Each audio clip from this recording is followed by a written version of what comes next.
All right, welcome back to the first episode in 2023 to another episode of Those Millennials Podcast. I am your humble, grateful, still, and always thankful host, K the Classic. I'm here with my nearest and dearest, my boys and friends in real life. Jesse's here. Jesse, how you feeling? What you doing, brother? I'm feeling a lot better, but I'm good, man. It's a new, like, I don't do the, it's a new year, everything. I'm just refreshed and ready to go. I got will say, goals. I got goals this year. I'm not gonna lie. I definitely, I got goals. I got a mindset. I got, I got all of that. But I will say, COVID is a bitch, even when you don't got it. Yeah, so I don't want to start with this, but Jesse's Jesse's in a 10-round bout with COVID, and I'm gonna be real. He's lost like 7 of these rounds. It's not looking good in the cards right now for the late rounds. I lost the late rounds. I didn't lose the early rounds. I was fine in the early rounds. Like, looking bad for Jesse right now, man. No, I'm losing after the fight. You know how they say, like, oh, he got hospitalized after the fight. Like, I'm losing after the fight. I won the fight. It's a long ass bout. It's a long bout. It left some marks on me. Like, damn. I've never been like exhausted so quickly. Never been like my stomach is just like my digestive system. I can't eat anything without running to the restroom. Like it's been like, yo, this ain't me. That's all I can say. Wow. Rell's here. Rell, how you doing? How you feeling, brother? What's Gucci, man? All right. Well, first and foremost, thank you. Welcome back. First episode of 2023. We are extremely grateful. I want to give a big shout out to and thank you to everybody that checked out our last episode of 2022. People seem to like that episode, so I just want to give a big shout out to you. And I always forget up top to mention subscribe. Please subscribe. If you aren't subscribed, why aren't you subscribed? Why are you just ghost watching on YouTube? Please subscribe on YouTube. Please subscribe on any of the streaming services that we're on. It helps the pod go a long way and it helps the pod grow. First and foremost, up top, this is the one time that the benefit of us recording on a Thursday, and you guys are probably listening on Friday or somewhere later during the week. Because if this would have been a totally different pod earlier in the week, but since today we have really awesome news about Demar Hamlin. It's a much lighter tone. Obviously, if you're watching on YouTube, you guys see all this. We joke with. I've been joking with Jesse for the longest, because he's a Bills fan. But we have positive news, and we're going to get to that. But, and obviously on this episode, we're not going to talk gambling. I don't think that's fair. And plus, it's week 18. It's the last week. It's going to be a lot of resting, and it's probably not the best time to talk about. Surprisingly, there isn't. There's actually some ramifications. Yeah. But go ahead. Sorry. I will say up top, because this was just announced in the last hour, that they officially canceled the game between the Bills and the Bengals. So that was great news. All right, but first we will still do not list, and then we'll get to Demar Hamlin. We'll get to Shannon Sharp and Skip Bayless. And then we'll get to what we foresee, or what we want to see in the NBA season in 2023, things that we're looking out for. But first, again, not list. Going to start off with a not list. For those who are new to the program, the not list is just how it sounds. It's stuff that I've compiled through the week, or in this case, through the last 2 weeks. A list of stuff that we are not talking on the pod, but we'll probably briefly brush over on the pod. All right, so number one on the not list. Hooters is rebranding after new study shows that millennials aren't into boobs. The Hooters, I'm not the CEO, but somebody said that's not true. Damn it, that's not true? Yeah, he said that's far from the truth. Why is Hooters still open? Don't act like you never had Hooters, bro. I've never liked Hooters. Their food has never been good to me. Hey, Rell, have you been to Twin Peaks out here? Twin Peaks, yeah. Twin Peaks is a vibe. Anyway, All right, so that Hooters was. has been like for like obviously If Rell likes to use the word mid a lot, I don't like to use that word, but Hooters is mid. Like their wings are like their good. branding. Obviously, what they do is what is the reason And for it. we've all seen some girls at Hooters that probably shouldn't have been in there too. Let's keep it a buck I'm and a not half. judging nobody, but I'm sure they were great waitresses and they had awesome personalities, but judging, I'm talking strictly off what 2023 what was supposed to be portrayed as the It's always ideal the married Hooters. niggas with the scale. With the ideal Hooters woman, I've seen a couple that shouldn't have been in there. I'm gonna leave it at that. All right, so that was debunked or whatever. Oh, this one pissed me off though, so I'm gonna go ahead and get this one off. Rolling Stone came out with a stupid list in January 1 of their 200 best singers, and these motherfuckers put MJ at 86. Anybody that DM me when I posted that, obviously, I was mad on 100 levels, but I got two names that I just briefly, that these are some of the names that were above Michael Jackson, and now you tell me if I should feel away or not, if we should all feel away. So Rihanna was ranked over Michael Jackson on the list. Michael Jackson was 86, Rihanna was 68. Now, am I tripping? Are you talking about just voice? I mean, I don't even. Nah, I mean, They even said singers. I read the description. They just said That's singers. why I wanted to ask: is it just pop singers? No, singers. Pop singers. They said singers. Michael's actually way up there. At the, like, Lady Gaga, Lady Gaga, great voice. Lady Gaga can fucking sing. 58 over Lady MJ. Gaga, whoa, Lady Gaga can sing. I'm not saying she can't sing, but she's 58. Now, if you're comparing Lady Gaga and Rihanna, I just think he's saying the overall list, the list placement. Now, this last person that I'm gonna say, I love them. They're no longer with us, and I don't want to make this a negative thing, but Aaliyah, love Aaliyah. Can't nobody say anything wrong about Aaliyah. Aaliyah's 40 on the list. About you, man. There's no way Aaliyah is 40 spots better than Michael Jackson. I'm sorry. They have to be talking about based off of voice performance because Aretha Franklin is number one. Aretha Franklin's number one. Whitney Houston's two. It's based Sam off Cooke is 3. Yeah, it's based Mariah Carey's like 4. No, but Michael Jackson's voice is better than Rihanna's. Yes, it is. It is still. I mean, as far as it is. There's other one. There's Mary J. Blige is like in the top 10 if I remember off the top of my head. But just Despicable List, Fuck You, Rolling Stone. Every time I feel like they do this purposely. Well, they do. It's supposed to get you to it's a list. It's doing what a list does. Bob Marley at 98 is disrespectful too. Keep going. In my opinion, Bob Marley at 98 is disrespectful. I have to see the list, but really rhyme or real. and that's why I'm like, I would have to see why their reasoning, and then also I gotta see I gotta see. It's already pulled up.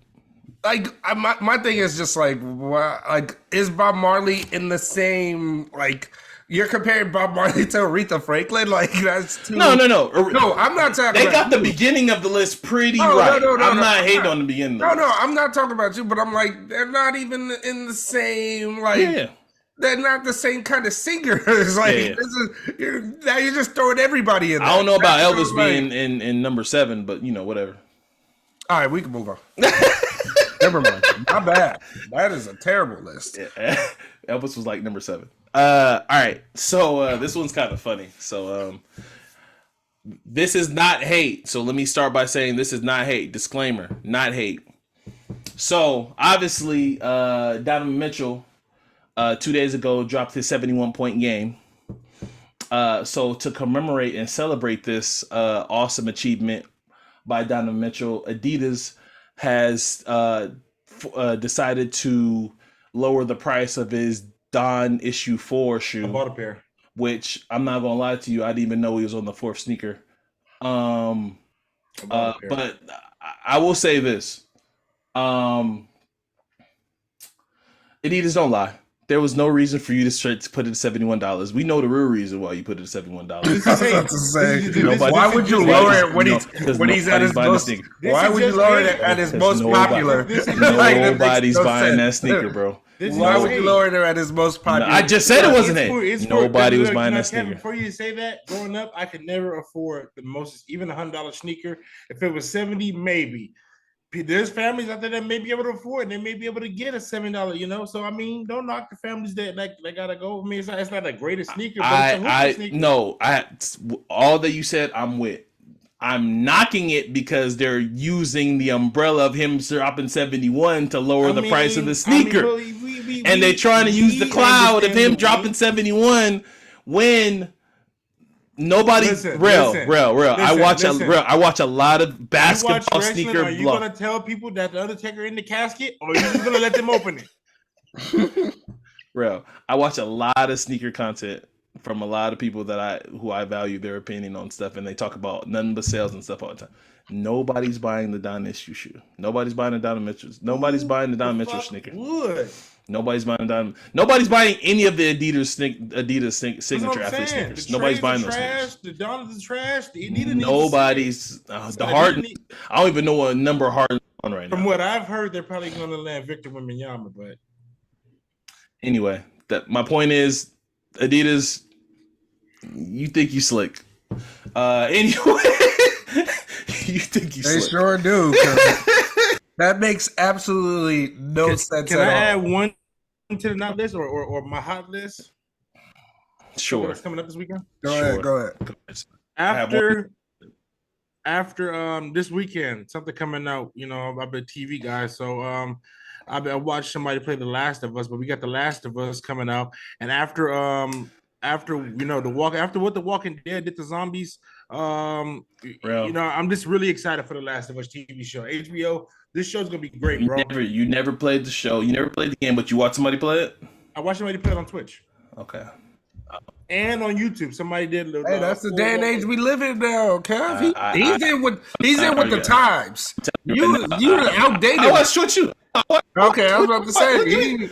I don't have a PS5. Dr. Disrespect is my favorite Twitch streamer. I watch Dr. Disrespect all the time. No, anyway, but I'm really excited about the show because after what The Walking Dead tried to do to zombies, they almost ruined the whole genre for everybody. My only thing, it's not the only thing. As a person that played The Last of Us on PlayStation 2, I hope and HBO does the shows right, so I don't think that's going to be an issue. No, that's what I'm saying. I'm hope they stay true to the source material, and they can go a lot of different ways with the show because it's that gripping of a show. I mean, anybody that plays video games know how good The Last of Us is. It's won every award that God of War hasn't won. Every year that God of War doesn't come out, Last of Us wins the award. That's how good the fucking Last of Us is. The second one was kind of controversial because they killed off one of the main characters. But anyway, no spoilers. All right, so last one on the not list. This one I forgot to put on last week's not list. I don't know how this slipped my mind. But after a long run of over, I think, 32 years, East Bay is closing their doors. It would no longer be a retail store. I think they're just honestly they're closing, but I think they're just they were a retail store. So they're just donating their stuff until their other shoe stuff. So, but there would be no more magazines. And I tell people all the time, I'm literally from the era. I was the kid that had the magazine in their backpack, went to school, showed off team shoes, showed off wristbands, showed off headbands to everybody at school. That was me. Are they still gonna have the online store? I don't think so. I think it's over. I think it's done. I think they're having a 70% off sale right now. So if you want East Bay, right now is the time. But yeah, RIP East Bay. One of my first ever how I knew I was into sneakers was based off of East Bay. All right, so got that out the way. Well, right now I kind of want to just ISO and let Jesse this is I want to be on the wing and just let Jesse ISO right now. So who's your favorite one-on-one player? You want to say AI, and I'm Eric Snow in the corner, or I'll take that. Oh, and Will Mutombo. Give me D Wade. Nah, D Wade didn't have usage like that. I'm trying to bring up. Oh, you Harden, Rell PJ Tucker. I'm Eric Gordon. All right. That's what we gonna do. But in all seriousness, obviously Jesse's the Bills fan, so I want him because he was the one that dealt with a whole lot of emotions. And I'm only here to talk about Skip and Shannon when we get to that part, and then obviously. So Jesse, just go and then talk about your emotions about obviously what happened in that game. Well, first and foremost, Full disclaimer: there's only 2 Bills fans I know. My dad's brother. That's it. yeah, That's it. Literally, like I'm talking about since I've met the nigga. I'm talking about Very strange. JP Losman days. Rell, in his Corolla, he had the stupid little Bills lanyard that was dirty as hell for the Corolla. I just had to I just dropped my keys in the rain and I got to get a new Bills lanyard. I've known this nigga Jesse for like 17 years. He had the old Bills lanyard. Yes, sir. Yes, sir. As you can see, look, this is not even half of what I got. I got the, flex, big flex. Go ahead, man. Happy news. You don't even got to make it sad because it's a little up now. Things it's like leading up to this day. It is good that we do this on a Thursday, and it's good to get good news by Thursday. If anybody that doesn't know, that's not following or has heard, because honestly, people have talked to me about this. They know I'm a Bills fan. People that didn't even watch sports, have asked me about it. He is now awake. Well, first and foremost, for anybody that doesn't know, that doesn't really follow us, there's Demar Hamlin, a safety on the Buffalo Bills, second-year safety on the Buffalo Bills, made a tackle on T. Higgins. And as he got up fine and fainted back down to the ground. It looked scary. I can say where I was at work. I didn't see the play yet. Me and my brothers are in a group chat with each other, and I saw my brother, who's a doctor. Big doctor with a big capital D, capital R. Keep going. Yeah, he's a real doctor for those, not the Miami doctors. Not the Miami doctors. It's not even fucking my social media doctors who think they know what they're talking about. And I'm not making fun of actual doctors. My brother's an actual doctor who was like, "This doesn't look good," and I was like, "What doesn't look good?" And I was like, "He's like, yeah, the Mahomes file." He's like, the way he fell back down. He kind of started to explain what is later on being said. They don't know They don't know the exact diagnosis yet. The doctor spoke today. They don't know the exact diagnosis. They're going to do more testing. But what is believed to be, or what most people first were saying, my brother was like, that was one of the first things my brother said too. So that being said, I don't want to say what it is. It's kind of hard for me to say, number one. Number two, I don't want to even put the thought out there. Yeah, I don't want to put the thought out there. I don't want people to believe one thing. People are believing stupid shit. People are saying stupid shit all over the place. Yeah, I'm not here to spread it. Yeah. I'm only here to spread the news as it comes. That being said, he did have he did go to cardiac arrest, and they did have to do CPR on the field, and he was able to regain his pulse and heartbeat thanks to one of the athletic trainers who actually started administered the CPR is Denny Kellington, an assistant athletic trainer for the Buffalo Bills. Both training staffs, both independent doctors were out there. They worked fast, they moved fast, they got him on there. It was a scary sight. A lot of my favorite players were, it was hard to watch. It was hard. What makes it harder is he's a good kid. You know what I'm saying? It's crazy we're at the age where we can call people kids, but he's 20. Don't make us feel old, Jesse. Keep going. He's 24 years old. He's 11 years younger than me. Don't do that. He's a kid. And from everything that's been said, he's one thing I would say, he's a player that would have probably won his whole career being unknown.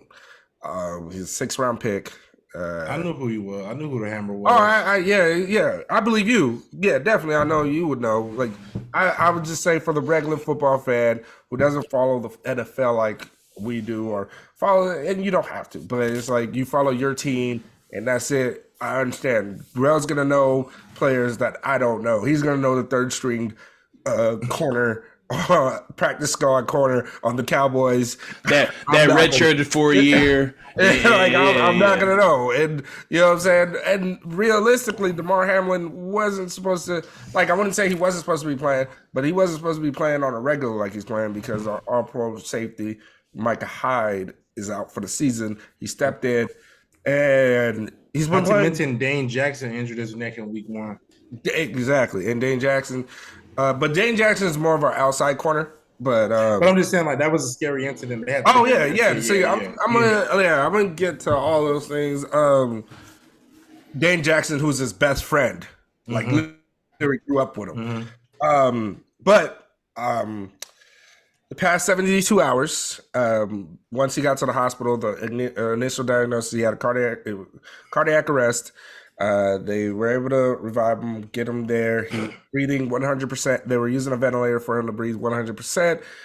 By yesterday, it went to 50%. By last night, he woke up. He opened his eyes. They don't, he still has the ventilator, so he hasn't been able to talk.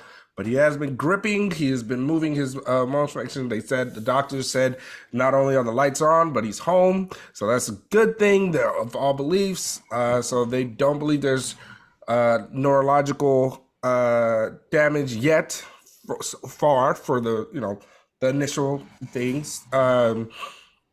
They have him writing, and they explained to him, they told him where he's at. He talked. They said one of the first questions he asked. They told him what happened. First question he asked, "Did we win?" That's a crazy thing to say. And the doctor said, "Yes, you wanted life." And thank you for those doctors. Thank you for everybody that. But honestly, what I would love to really just talk about is just how great of a person he is, how great of the outpouring is for him, and how scary the situation was. My cousin had to stop playing football because of his heart, and that was high school. He had to end his high school career, or he had to end his career after high school.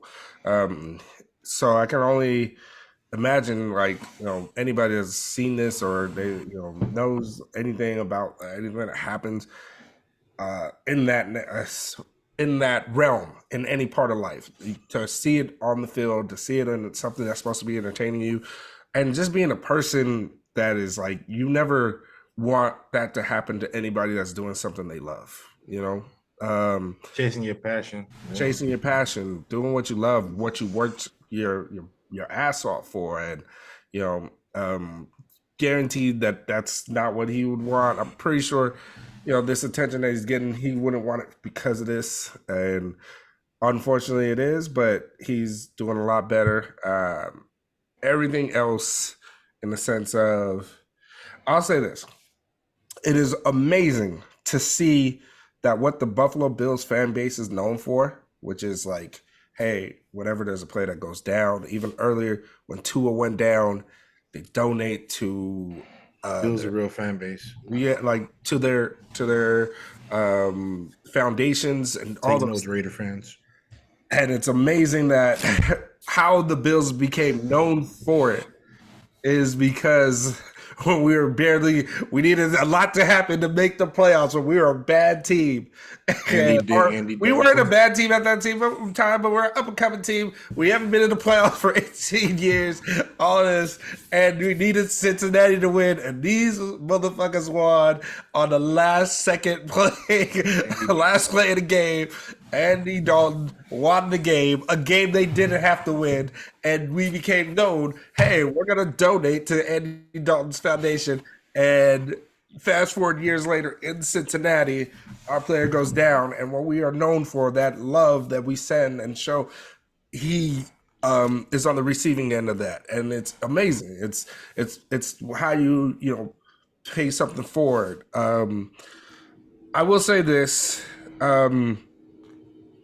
Buffalo. I've made jokes like I would never want to go to Buffalo. It's snowing, it's cold. That's all these things. It's tough, you know what I mean? But Buffalo as a city is amazing. Like just the people. Every time I've heard things, I can think of a lot of better places. I'm sorry, keep going. As soon as Griselda go on tour, bro, we going to Buffalo, bro. yeah. I mean, like, yeah. I'm sure they'll have us. I'm sure they'll have a stop in New York somewhere. So why would you want to go to Buffalo? I'm trying to go see them in the city. You know? Oh, the city of New York. Yeah. No, okay. Buffalo. No, in downtown Buffalo. No, Buffalo. No. They got it. Yeah, when they build the new stadium, but it's still going to be an outdoor stadium. But it's not going to be as bad. Go see him at Barclays. It's not going to be as bad as it's the weather gets. Go see him at Barclays. Where they at now, but it don't matter. Look, I mean, what I'm trying to say is like the people of Buffalo have been known to be great people all the time. And it's crazy because last year Buffalo has faced a lot in the sense of they've had the tragedy, the terrorist shooting, and I don't care what anybody says, he's a terrorist.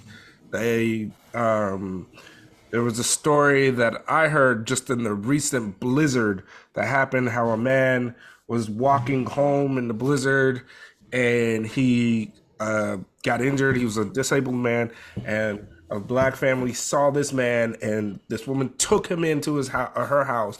He was frostbitten, fingers, everything, and she's on Facebook Live, like screaming for help. And they finally were able to get him help, and he's going to make a recovery. That's Buffalo people. Buffalo people are going to be the ones that stand outside. He's not the ones Griselda people be talking about, but keep going. I mean, but Griselda is known for being dope too, though. I'm kidding. I know what you mean, but it's like, this is the same city where, they helped players dig players out to get to the airport so they could get to the games. They helped them dig when they got back from Detroit. They helped them dig out their cars. They're sitting out there for games when they come back, and like they're, this is I feel like these are all shots at Philly fans because we know they're the worst fan base. I feel like these are all shots at Philly fan base. I'm joking, Jesse. I'm joking. I'm not talking about nobody else because Philly fans, they love their team. Like they love their teams. They just but they put asses on buses of other players. They do a whole bunch of other shit. That's other teams. Yeah, but this is the same.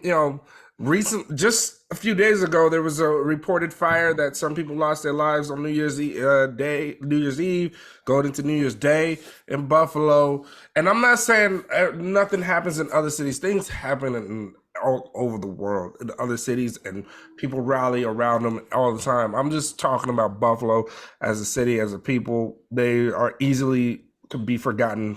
It's surprising they even have a football team if you really compare it to other football teams in other cities, that they're able to keep their football team. And it's because of their fan base. It's because of their people.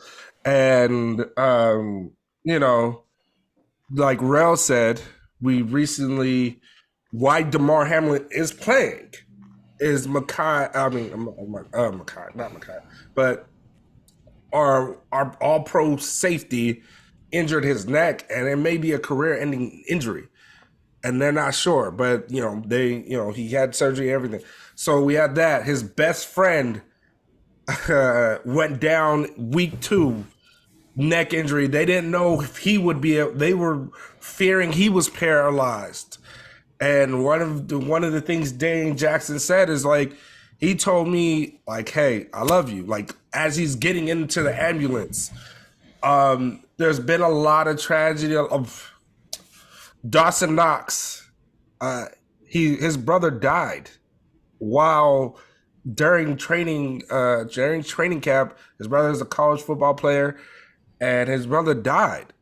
They don't know how. They don't. It was just they found him in his apartment, and his brother died, and that was something the team had to to power through and bring them back. And he's one of the, the best, like one of the people that brings high spirit to the team, and they had to rally around him. So this team, I'm pretty sure other teams have faced a lot of things, but this team has faced a lot. And for the city has faced a lot. The team has faced a lot, and it really hit them at their front door when that happened. And I think a lot of that, obviously, was a lot of pain. But it's this team psychologically, how they're able to power through and be there for the city and the people returning that. I commend them. You know what I mean? I commend the team. I commend everybody that was there, even Cincinnati, how they rallied around the team, how Joe Burrow came over and other captains came over to the Bills locker room and just to, talk and say and see how everybody's doing. And I just truly want to say, like, in these times, I think we finally get to see after the aftermath of, or just even during, COVID and everything that was happening that year and the past couple of years, and even fucking the Donald Trump years and all these things, I think we finally got to see publicly the humanity of our country, of this world. Like, we got to see that for a person, and hopefully this can be. Unfortunately, it came in tragedy, but luckily it doesn't end in tragedy. But hopefully, moving forward, this can be the positive steps of people and being there for people and just touching people and being, good people. Could be this moving forward. I like that. And if not, at least the people that are listening to this, or the person that's, for me, for y'all, I would like to be that. And I was already if you hear what I said the last podcast, I was already on this tip, you know what I mean? Yeah. But it just further allowed me to be this is, God is speaking to me. This is where we need to go from here on out, and just remove this dark cloud that we got. And I just, I pray for his family. I'm so happy that definitely, that things are looking up. Thoughts and prayers for sure. Looking up, and I'll end with this, and then we can move to the next topic. I don't care what happens for the rest of the season. I truly don't. I don't care. This is one of those things where this team, y'all brought it up. This team has brought me joy.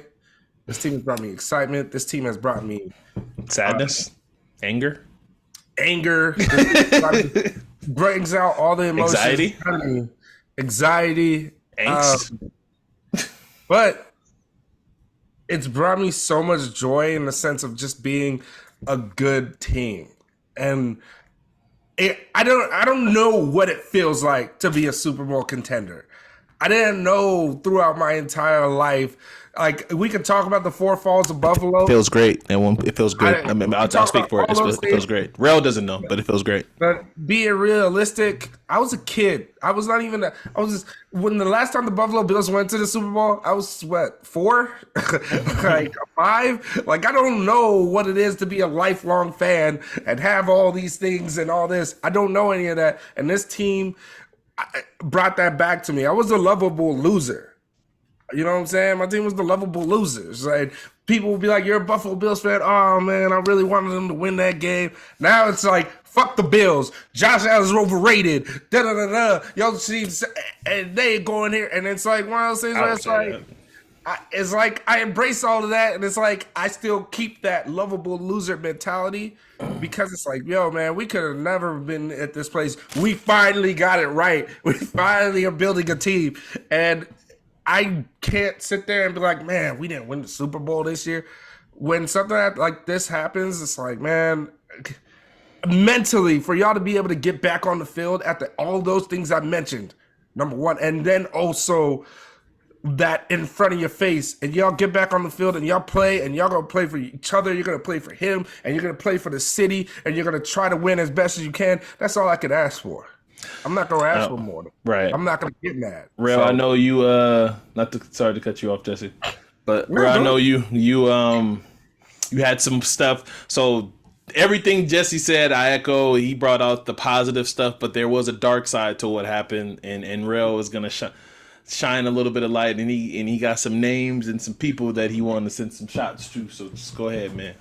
I don't usually like to do this, and I don't. And I'm not, because I'm not the one, and especially when and I would say this is my perspective. I'm somebody who had to change his perspective on the modern day athlete, as I would talk shit amongst our friends, and I may be overly critical.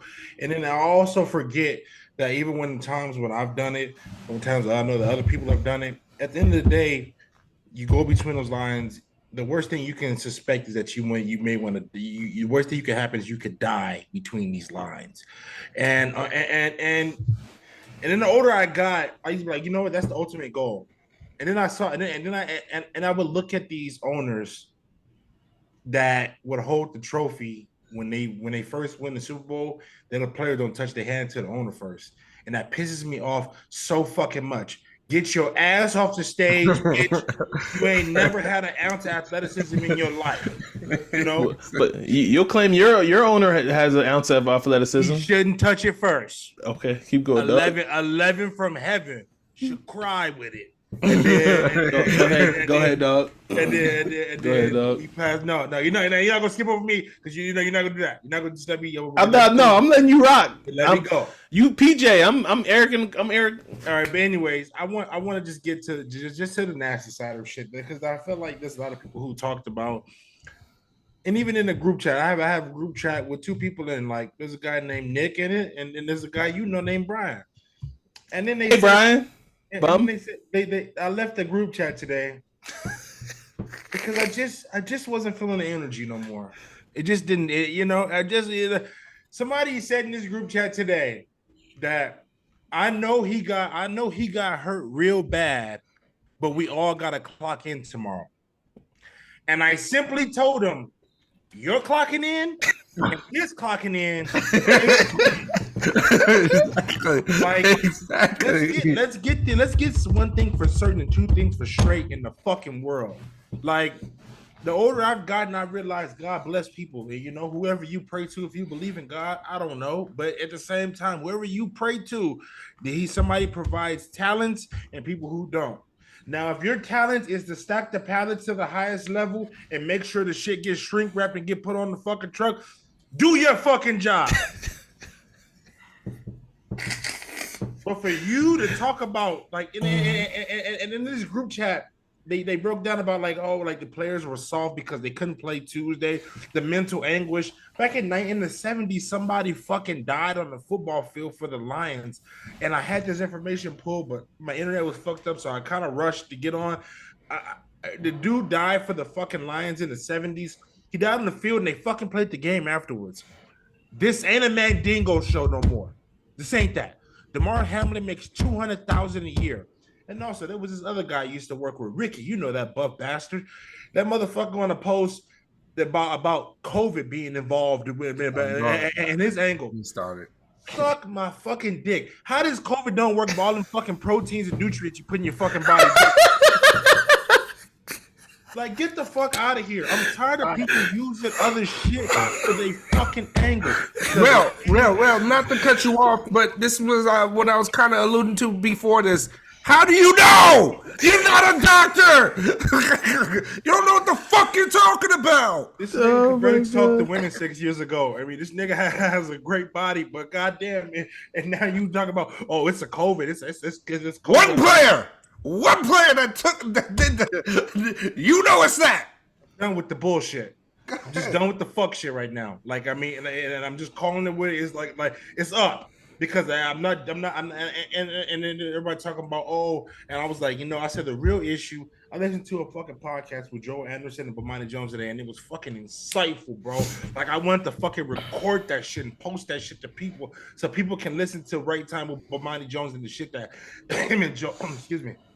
Dominic Foxworth too. Dominic Foxworth on the Ryan Russillo podcast. Dominic Foxworth and Joe Anderson on Right Time with Bomani Jones. Two great podcasts. When he explained about, he was like, part of me is mad, and then he put into perspective about, well, where was you at when we was paying this fucking CBA when we were, and y'all was calling the players greedy, and I was one of the motherfuckers that used to call the players greedy anytime a fucking lockout would happen. But then I looked into that little thing I sent you guys earlier, that disability plan, and then I found out that they lowered the disability monthly plan to $4,000 a month. $4,000 a month. That's barely like $4,000 a month to live. Imagine, if Demar Hamlin could never play again, I'm just sick of people trying to put in perspective like, oh, well, he's a football player and like he got really hurt, but we gotta clock in. Yeah, nigga, you gotta go stack pallets. He gotta go actually hit somebody and make sure they don't get these yards, because guess what? If he don't that $200,000 next year because he's a 6th-round pick, they're gonna cut his ass and he's gonna be on the practice squad scratching for $150,000 a month. So here's the thing: I'm tired of hearing about this shit. This nigga died. The Pagulas are worth $6.6 billion fucking dollars. They need to put. It's not even the Pagulas' fault. It's an NFL issue about overall the system is so fucked up, and I'm pissed off about people acting like these athletes aren't the fucking gladiators that they are, or one dude in particular, and this is the main reason why I don't fuck with this group chat anymore. He tries to paint this like, oh, the society we live in is so soft. It's because the society he live in is like something like that one movie that just came out where they want to have all the women just be in the house cooking and having eggs, and the men go out to 8 o'clock. That's the society he wants to live in, because in his world that people can't have emotional effect of anything that's going on. If I just watch my brother die, like literally, you understand the commitment it takes to be on a team, and those two dudes, I'm pretty sure never part of any kind of team organization. So when you are part of a team, you care about somebody more than you do it's like a best friend. It's like a brother. It's like it's a camaraderie, and I can only imagine when you do it on the level of an NFL, it just triples it. Because I did it at a smaller level, and it was awesome. It was like the best times I cling to for positivity in my life is when I think about when I had teams. Oh, we were black and yellow, and we played at the RC Center. Those are the best times I think about when I think about my life. So when people that sit around and say that camaraderie and these players are not are men enough, or we live in a soft society, because another thing that was an issue, and it's going to lead into the last thing, is that like he was talking about, the Skip tweet wasn't that bad. I said, you know what? The Skip tweet may not have been the worst. The whole thing is that it's all about reading the fucking room, and Skip's a piece of shit. And so when you got to read the room, I don't give a fuck about any context of what's going on. When I just heard Joe Buck come back from the third time and said they did 9 minutes of compulsions of CPR, that tweet came out right after that. Yeah. That part. That's the part. I want to hear it. I didn't know the timing of it, because I'm gonna be honest with you. So I know we talked. So last pod, I literally said on the pod, I was like, so I've watched 2 NFL games in its entirety, and I said this is gonna be the third. I literally said, I was like, this is the game I'm gonna watch. I was like, I'm gonna watch this game. Now, honestly, I was flipping back and forth between this and the Laker game because the Laker kid was playing the Hornets. So I was flipping back and forth, and it just happened to be one of the times where I was watching the Laker game, and then I saw this happen. Right. Jesse was the one that told me the timeline about Skip's tweet and when Demar Hamlin was on the field, which makes the tweet even more egregious. Again, Jesse gave him. I shot him a little bell with something, but when Jesse basically said the way Skip worded his tweet was bad. Context is everything, and here's the thing, and it's another thing that. I wish I could credit this pod. Somebody said this, like, Skip, your voice is your platform. This is what you do. You know, like you can, like, you know, players can't use like their platform is their game. You know, your job is to see you. So anything. So when you have, so the platform I'm on, like I'm getting to, we're a fucking platform. I don't just retweet anything. When all this shit was going on, I was retweeting positive shit. Right. I'm only because you gotta read your fucking room. At the end of the day, the context of that game didn't matter. Yeah, at the back of my mind, I was thinking, what's going to happen? Yeah, like But everybody's thinking that. Everybody's thinking that to a very low. If you're not, then you're lying. Let me tell you something I thought about, and maybe I was drunk on Monday, and I was just like thinking about the shell out. But I was like, let me tell you how sick we are. I was hoping that it would just that it wasn't that he didn't die. I was hoping that he was paralysis or something like that. What kind of fucking shit do we live in where I'm like, I'm hoping that this man isn't dead, but maybe he can live and just be, a fucking vegetable. And I'm just like, what are you thinking about? Like, what's in your fucking mind? That we've become so desensitized. And I'm saying that when they roll a card out, they put a brace on the nigga, they take him away. We never see him again, or for however long, dependent.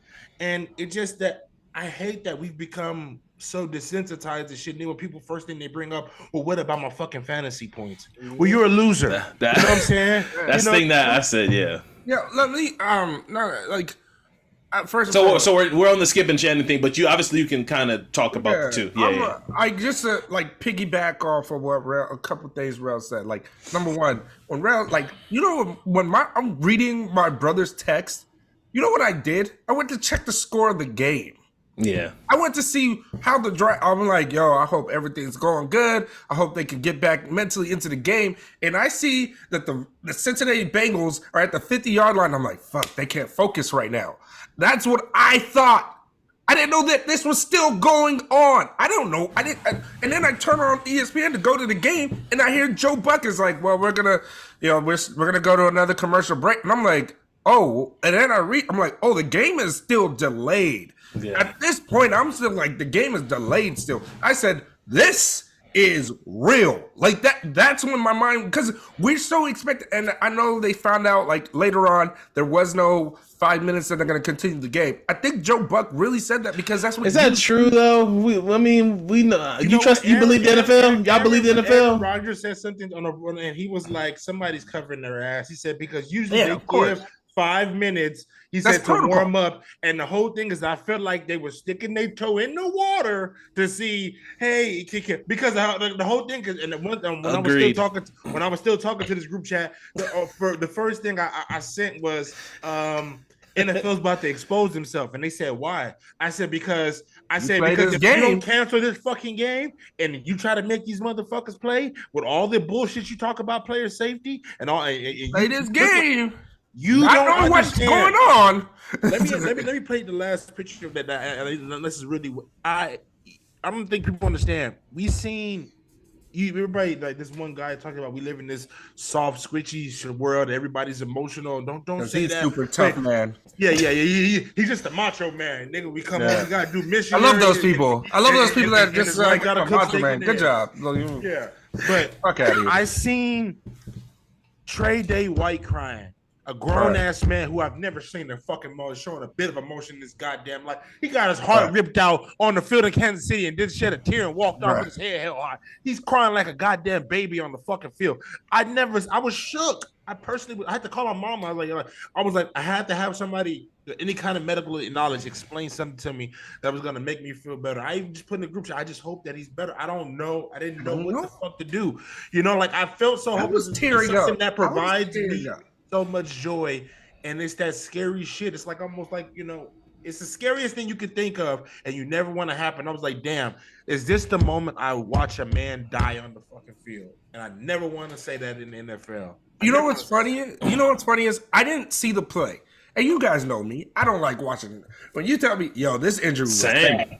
I was like, don't put it in the chat. I don't want to see it. I don't want to ever see it. I remember the Kevin Ware injury. Bro, we've seen Paul George. We've seen these lies. Shit where I'm like, yo, I don't want to see this. I was just looking on Twitter just to get makes my legs hurt to think about it. Bro, I don't even go on Twitter, right? So I was looking at Twitter just to follow whoever has I follow Bill's reporters on Twitter, but I barely ever go to it. But they're there, so I'm trying to see what the sequence of what happened. And then somebody's like, for anybody that missed it, this is what happens, and the video just automatically plays. I didn't know that happens on Twitter now, where the video just automatically plays. Mm-hmm. And I was like, yo, I didn't want to see this, and it looked routine. Yeah. And then It was He nothing. gets up and then he falls. And I'm like, he just claps. And I'm just like, and then you see all the players. Unfortunately, Yeah, I commend number 30. I can't remember his name right now. Elam. Elam's the only one that saw something was not right when he fell back down to the ground. He ran over to him, and it was like from there, because all the other players, they turned around, and he falls, and you just see Elam just look at the corner, and he takes off running towards him. Is it Elam or is that Dane Jackson's number 30?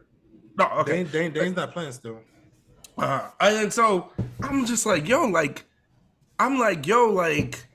that he could have been on the floor for at least a minute, like another 30, 40 seconds before somebody noticed he went back to the ground. But how many times nowadays are we just desensitized to somebody laying lifeless on the field? Yeah. Because I mean, it's the sport. I mean, I know NFL does the part, but like I said, I've looked into their policies.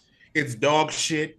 I want to piggyback off of that. If Demar Hamlin doesn't play in the NFL again, which odds are he's probably not. We hope he does. That's the worst part about it is we hope he. I just want him to have a normal life. I want him to have a normal life. I just hope he does, because what I want to say, the reason why I hope he does is because Dominic Foxworth really broke down, because he used to be NFLPA vice president and NBA PA vice president. He used to work for both. He knows all this stuff inside out. And he said it on Get Up. He said it on Mina's podcast. He said it Ryan Rasulo's podcast, his own podcast. He is literally on the, y'all don't care about the players, because if y'all did, y'all would not get mad when we were holding out, when we were doing all these things. Do you understand? Demar Hamlin has to play 3 years and 3 games to get the 5 years. Remember this, 5 years of medical insurance after he retires. So every player in the NFL gets 5 years from the NFL from the moment they turn in their retirement papers of medical insurance. When does CTE kick in? CTE kicks in a few years after you retire. A lot of guys get it later on in their careers, and then they can't even get the top-notch medical unless they got the money for it, unless they're doing something else that keeps that money coming in, unless they got good businesses, all these things. But a 6th-round pick, Rell threw those numbers out. 6th-round pick.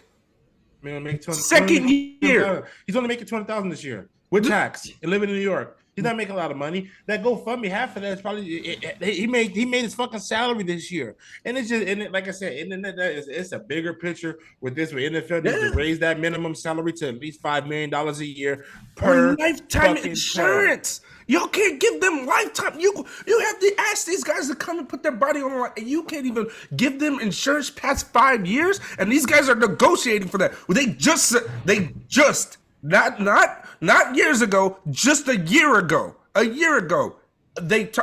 it's 2 years. They just negotiated because of CTE and retired players and everything. They just negotiated something, putting a fund for them. And then they also found out through an investigation, a report, that black players get less money, get less less of everything because of the report, everything they report, they don't believe them. And now they found out that's actually part of the report too. And black players have been getting less money in the NFL. This is what's going on in there. And we talk about them. And we talk about them like there's nothing. We talk about them. I ain't gonna lie. 2 weeks ago, when they were playing the Dolphins, I was like, man, Demar Hamlin's getting burnt right now. Take him off the field. I said that.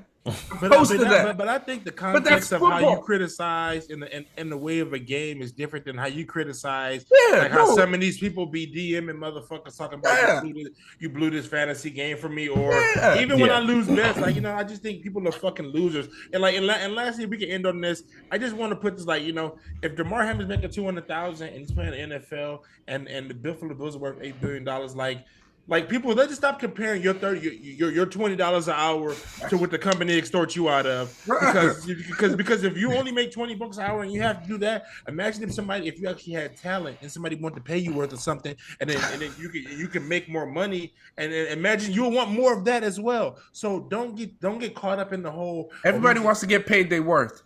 Yeah, and I just when I read that, we all got to go to work the next day, they should have played it too. I just want to put my dick out and just tell them to suck it. Like, all right, to move on to Skip. Okay, Look, please. Skip, I said it. The wording was bad. First and foremost, Skip, you could have said what you said. You could have said all of that if you just said what you said last first.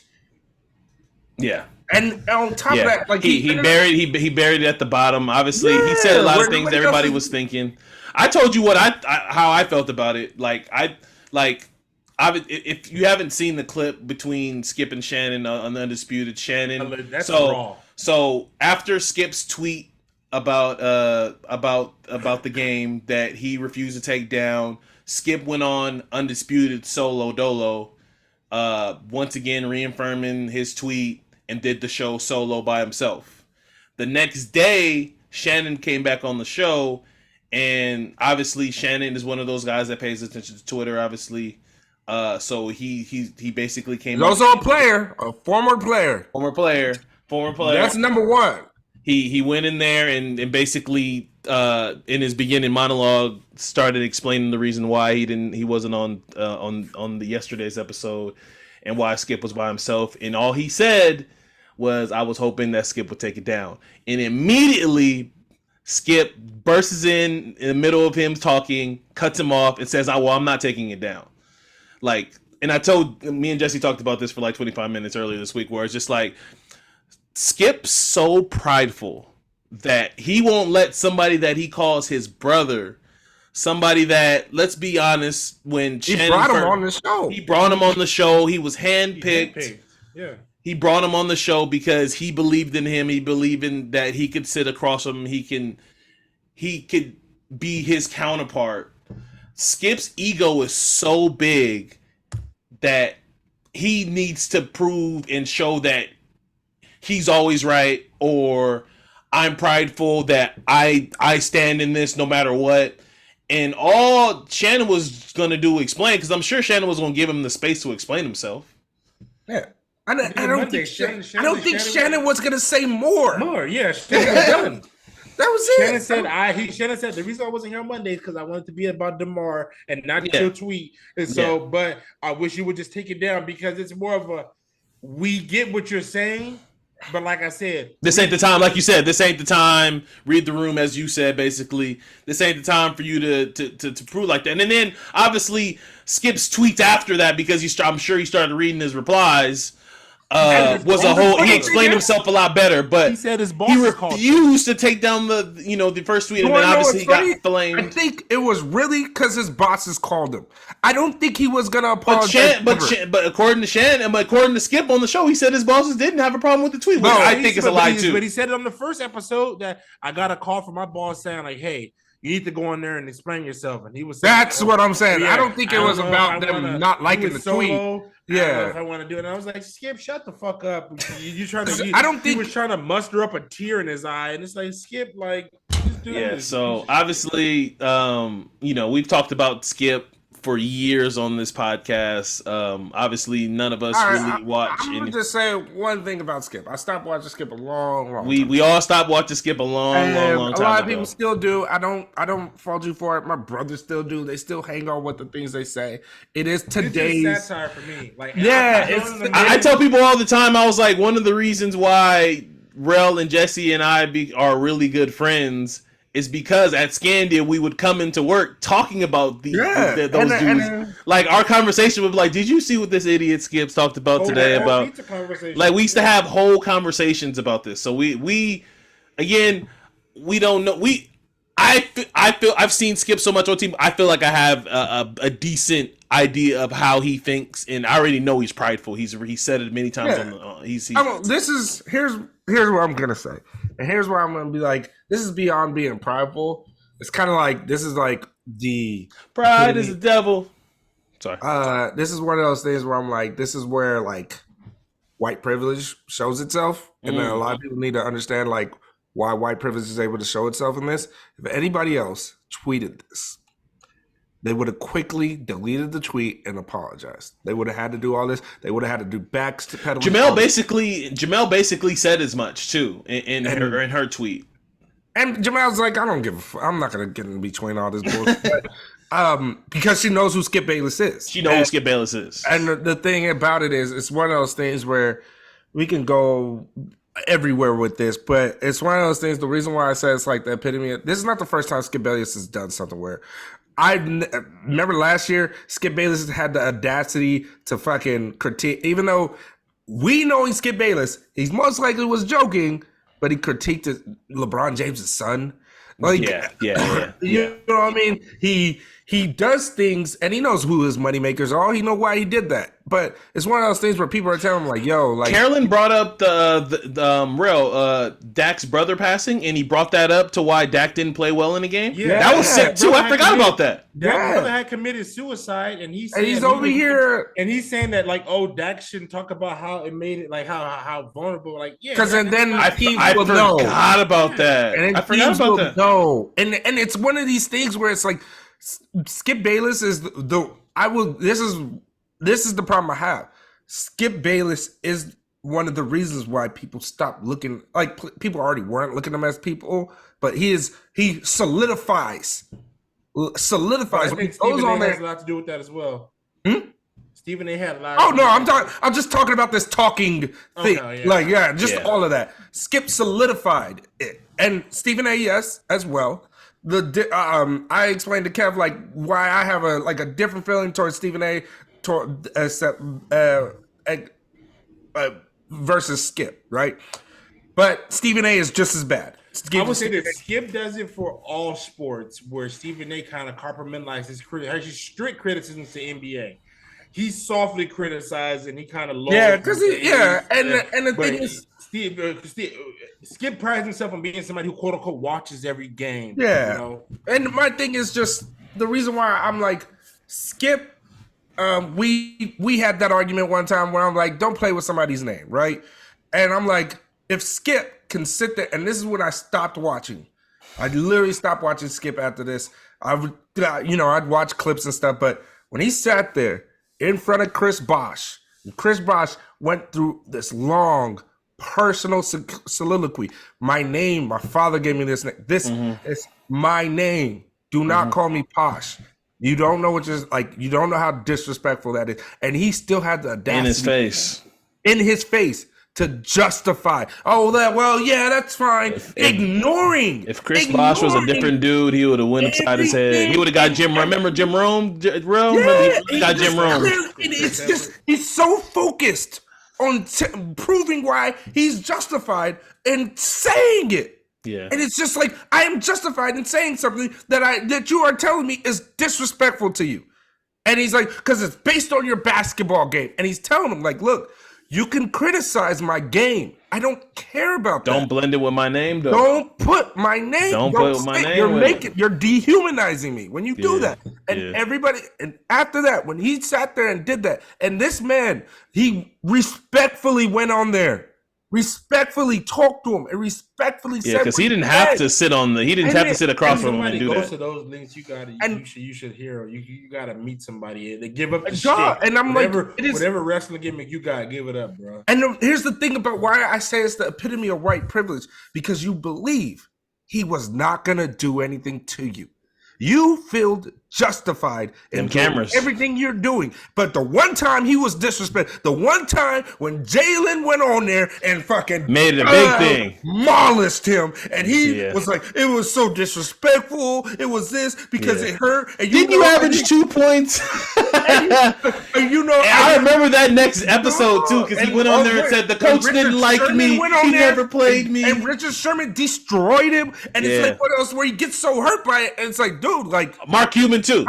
Mark Cuban too. Mark Cuban went up there and destroyed him too. Why are you getting hurt by this? But he takes himself so seriously because in his head he believed well, if I played for a different coach, because the coach hated me so much, Yeah. I would have played. I literally remember that day I would have too. went this, and I do 'Cause believe I'm in his sure- head. Yeah. I do believe in his head that if he played for somebody else, he would have had a great NBA career. Like, I do believe he thinks that in his head. He does the running around. Stephen A. Smith's telling you off rip. People like, I could shoot, but I couldn't do much else. Yes, he was like, that's why I started writing. But I couldn't do much else. That's why I started writing. He's like, look at the college I went to. Like, it was not one of those. Winston-Salem. Like, yeah, he went to Winston-Salem. yeah, it was, and it was like I was at the end of the bench. I wrote about my own coach. That's why I started writing columns and stuff. Like, this is why I say, like, Stephen A. can at least apologize. He's like, I apologize for being disrespectful. I stand by what I said when I'm criticizing you, but I can stand in your face and say when I made a mistake. Skip doesn't do that. And Skip just really dehumanizes them. And and that was like and I'm like, it's sad because it is a tweet. It's not sad. It's funny because it is a tweet that is literally being like misunderstood. Yeah. But the fact is, the pride behind it. The fact is, it showed. And finally, people were able to open their eyes. This is what Skip thinks about. He don't think about the person. He don't think about none of that. The first thing he was thinking about was the big business. He was thinking about big business. Big business. And that's how he thinks. He don't think about nothing else. It's crazy. We're literally watching because this and off of what we've seen on television, I'm sure there's probably other occasions. Again, I don't watch every day. Carolyn shows me clips in here and she'd be like, did you watch this? And Skip and Shannon did this. So I don't watch every day, so I don't know. But judging off the last couple months, this is strike two for Skip. Shannon. Yeah. This is strike two. The only issue and problem is, and then we can move on to this off of this, but the only real issue is Shannon might be strike three. We don't. It might be strike. It very well could be strike three. He might have struck out a long time ago. The way Shannon went about it and was like, I forgot the young lady's name. He was calling Jen. He said, "Okay, let's." Let's go, Jen. Yeah, you know we all know that look. We all know. We've all been there before. We're just like, I don't want to talk about this more. I'm ready. I'm just here to clock in and get this day over with, and then we can talk. I'm not gonna let you. Yeah. They operate like they don't even communicate off the show anymore. So we're literally watching a failed marriage right now that's about to end in divorce. Yeah. So I told Rell, and I will say this, not to cut you off. Marcellus Wiley brought up a really great point. It really, like, we could say these little things. These are just little things that are adding to the fire. It's really Shannon is an alpha male. Skip is an alpha male. They're two guys. Skip, this is mine. Shannon is building an empire right now. If you watch this podcast or you just see the clips, that's exactly what I was good. He creates a level of comfortness that, especially being an OG, like he said, he's connected. He's Uncle Shay Shay. He connected to everybody. That's what I'm saying. And my point is, thank God that he didn't just ride the coattails of Skip and ride the coattails of Undisputed. Thank God he created the podcast and has his own lane. He has his own voice on Twitter. Always his plan, and it was always his plan. Yeah, but you know, you still kind of need. He needed that, but you know, it's like now I can build and thank God, because to like branch off. Whatever his new endeavor is, I'm gonna be with it. I don't know who listens to Skip's podcast. I know that. I don't know. I don't know anybody. I don't know anybody who listens to Skip podcast. And how does he try to get? You listen to it, Rell? Yeah. Okay. Rell listens to it. You want to know how he tries to get people to listen is by being controversial on it. Basically. Like I said, like we know how Skip made it to the top. I mean, Skip again. We talked about this. Skip rode criticizing LeBron and criticizing T.O. to stardom. Mm-hmm. That's how he got here. He rode criticizing LeBron and criticizing T.O. And now he knows LeBron's on the back end of his career, so he talks about the Dame. Now he's talking good about LeBron. It's crazy. And he tries to go after Dame. Luka. Luka's not. He doesn't like Luka. It ain't catching like it used to. It ain't catching. But you know what? He goes after Luka now, which is weird. Sometimes, like when you're a true head, like we all like I've learned how to watch basketball from Kevin and a little bit more, and how to watch football from you. When you watch shit now and you watch it with the eyes of somebody who knows what you're watching, when they show you the shit they're criticizing on, you be like, "What? Like, what are you criticizing on?" Yeah. It's like Exactly. It's like, what do you even like? Well, this player in the fourth quarter, he shot this. Like, bro, like okay. It's easy to do with stats. It's easy. I can make. You pick Like, I'm watching the Nuggets and the Nuggets. Yeah, Zach Lowe is fucking the shit. I'm watching the Nuggets in the Clippers game right now. Like, they'll probably tell you that Kawhi and Paul George got hurt, but Ty Lue fucking benched them after the second quarter because these guys did not want to show up today. Yeah, did not show up today. You did a great one when LeBron in the finals had 50 points. 8 assists, 10 and 12 rebounds, literally having the game of his life. That used to be the thing. That's why we want to watch Skip. But he went 7 for 13 at the free throw line. And just be like, yo, Skip, really? Like Skip, really? He went 17 for like 30. That's how he used to get us. I would literally watch a LeBron Heat game where LeBron balled and he dropped like 45, 15 or whatever, and I'd be like, all right, what's Skip gonna say now? Yeah. And he'll always find an angle. He'll find something. He'll find an angle where just you be know like, what? And I think the funny thing is, somebody else gave him the stat line. He's finding the angle to be controversial. And this is why this is why you need your win horse. You need the real reporters. Like, and this is why I talk to a lot of fans, and then when I ask them like what do they listen to or where they get like their information, I'm like, oh, I watch Skip and Shannon. I stop fucking talking to them. If that's your bag, then no. Because you don't know shit about the sport. You're just getting CNN Sports on what they feel like want to talk about you, and by the end of it, you're gonna hate the Cowboys, LeBron James, and love Tom Brady.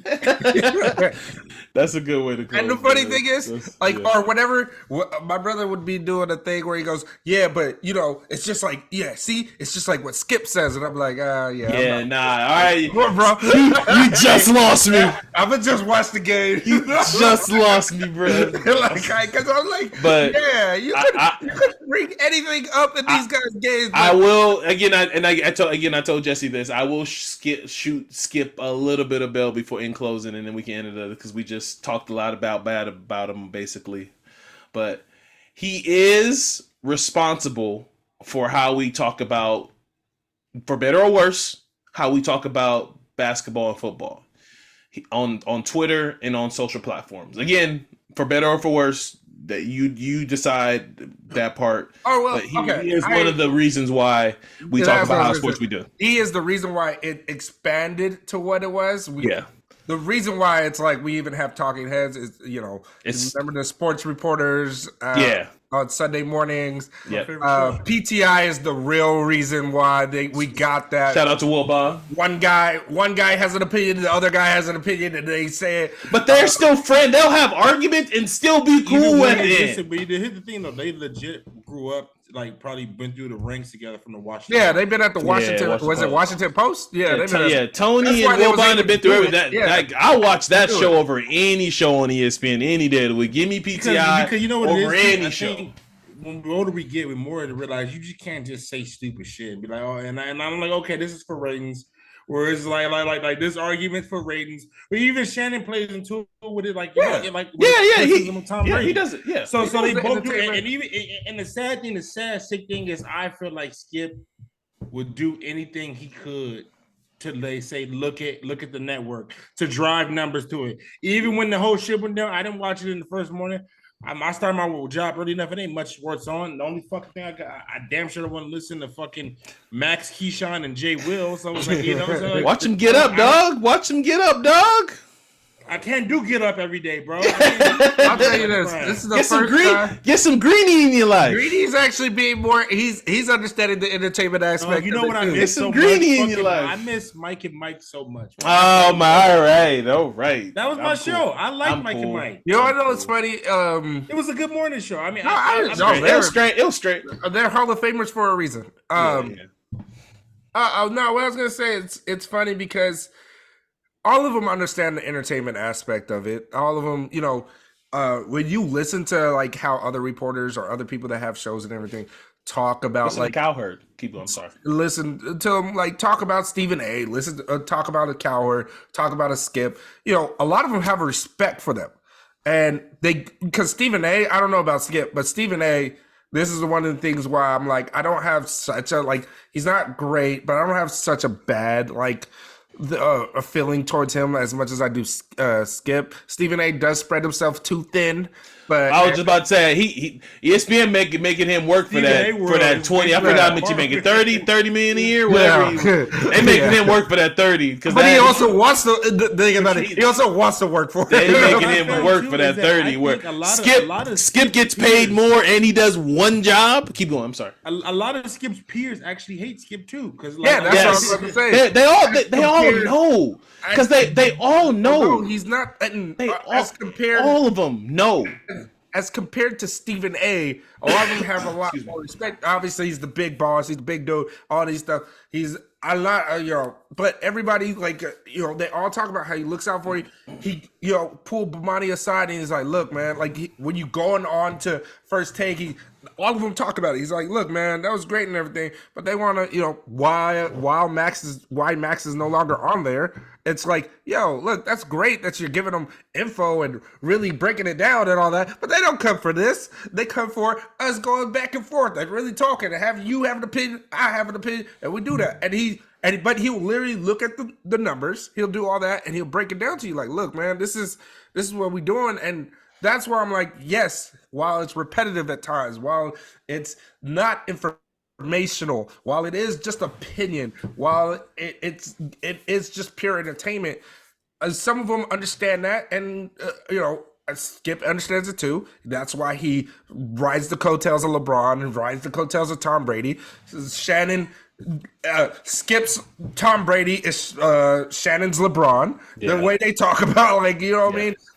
When Stephen A. that bad. Yeah, they have their they have their niches. Yeah. Like, and they know what they're doing. And Stephen A. knows that he has to be anti-Cowboys for ratings. Like they all playing because at the end of the day it's entertainment. So they understand all those things, and I respect that aspect of it as in somebody who's an actor. I understand those aspects of it, and I respect that aspect of it because that is not easy to entertain people, especially for 2 hours.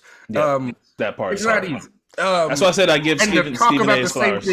Especially when it comes to football. Like, football happens one day a week, and for you to be able to talk about stretch topics all week, that part is kind of crazy. You know what I'm saying? To use the first 2 days to talk about the previous game, and then the rest of the week to talk about the games coming up. Yeah, it's not. I respect you for that, but I'm not gonna sit there and say you're a good person. And the Skip has shown he's really he's prideful. He has an ego. Takes himself extremely seriously, and it shows it shows in the things he says. And I know some people would say, like, Stephen A.'s like, that's my brother, like he helped me out. Some people say good things about him. He's the kind of person, like, I know who you are. What I would say is, I think Shannon has realized I have gotten what I needed from you. Now it's time for me to go. Shannon looks like he's ready to sign them papers. So we went long, and obviously this was a great podcast, great conversation. I'm not even mad that we're not even going to bring up our last topic, unless Jesse wanted to talk about something. But I'm not even upset that we can't. What was the last topic again? Just what stuff that we're looking for in 2023 for the NBA season. But we can push that. We can push that to next week. I'm not even tripping. We'll stack it on next week. Yeah, we'll just stack it on next week. I will say that it's been a crazy NBA. Crazy NBA. Unfortunately, what happened Monday is terrible, but that was a day in the NBA. Yeah, for sure. Thank you, Jesse. Thank you for everything that you talked about as far as your Bills knowledge and with the community and just everything with the team. Rell, thank you for putting names on them bullets for your group chat. Tell Brian go to hell when you talk to him for me. Done talking to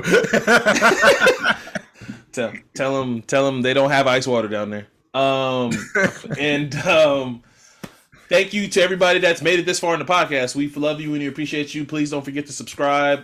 Shout us out on Instagram. It helps. Again, I repeat it helps the pod go a long way. So for Rell, for Jesse, I'm Kev. Oh man, Kev, you didn't bring up on the dot list. Yo Gotti got Angela Simmons. He finally did it, dog. Gotti's prayer.